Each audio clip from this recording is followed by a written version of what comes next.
جب ہم خیبر پختونخوا ہم نے کراس کیا، وزیر اعلیٰ صاحب سے گزارش ہے اگر یہ بات سن لے، جب ہم نے خیبر پختونخوا کراس کیا ہم اپنے پروونس میں داخل ہو گئے، ڈسٹرکٹ شیرانی میں، تو وہاں پر پہلا چیک پوسٹ آتا ہے داناسر چیک پوسٹ ایف سی کا۔ اس سے پہلے تقریباً 2 فرلانگ پہلے ایک نوجوان وہاں کھڑا تھا، ان کی گاڑی خراب تھی، ہم نے اس کے لیے ہم رکے، اس کے ساتھ فیملی بھی تھی، اس کی وائف، اس کے 2 بچے تھے، انہوں نے رات اس پہاڑ میں گزاری تھی، اور اس سے 2 فرلانگ کے فاصلے پر ایف سی کا چیک پوسٹ تھا۔ ہم نے جا کر کے رسی وغیرہ ڈھونڈ لی، اس کے موٹر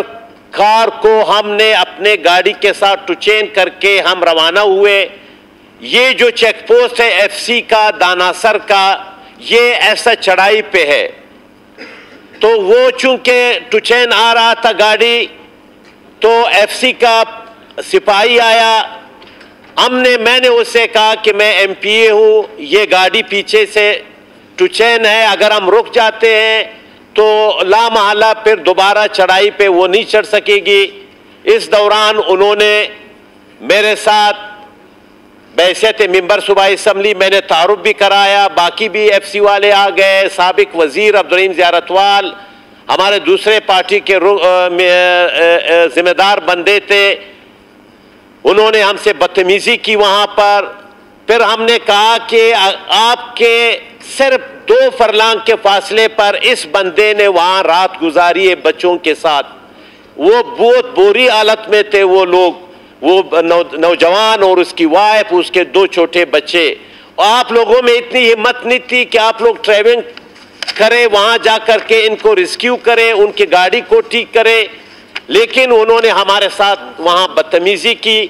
پھر ہم جا کر کے کچھ فاصلے پر وہاں پولیس کا ہمارا پولیس اسٹیشن تھا، وہاں ایس ایچ او نام کا شیرانی کا وہاں کھڑا تھا، مجسٹریٹ نام کا اس کا نام تھا ایس ایچ او کا،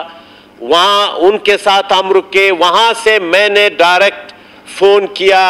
additional chief secretary home Asim Ghalzi صاحب کو، ڈی پی او کو میں نے ٹریس کرنے کی کوشش کی، ڈی سی کو وہ نہیں ملے، بہرحال میں نے ایڈیشنل چیف سیکریٹری صاحب کو بروقت اطلاع دی کہ یہ چیک پوسٹ وہاں ابھی تک قائم ہے، اور پھر میں نے بعد میں وزیر اعلیٰ صاحب کو بھی وہ تصاویر بھی بھیجی کہ کس طرح لوگوں کو روکا جاتا ہے، کس طرح وہاں لوگوں کو تنگ کیا جاتا ہے، کس طرح وہاں لوگوں سے پیسے لیے جاتے ہیں۔ تو جب تمام چیک پوسٹ ختم ہو گئے، ابھی تک داناسر کا یہ چیک پوسٹ اس جگہ قائم ہونے کا، صرف لوگوں کو تنگ کرنے کا۔ ابھی اس مہینے میں ہم 2 دفعہ یہاں سے گئے، 2 دفعہ وہاں سے آئے، ان کا اور کچھ کام نہیں ہے، صرف تنگ کرنا ہے۔ میرا استحقاق بھی مجروح ہوا ہے، اس سے میں وزیر اعلیٰ صاحب سے ریکویسٹ کرتا ہوں کہ اس حوالے سے آپ جو ہے نا اس مسئلے کو آپ وزیر اعلیٰ صاحب کے نوٹس میں آ گیا، کارروائی کی طرف آتے ہیں، اور یہ چیک پوسٹ آپ ختم کرائیں۔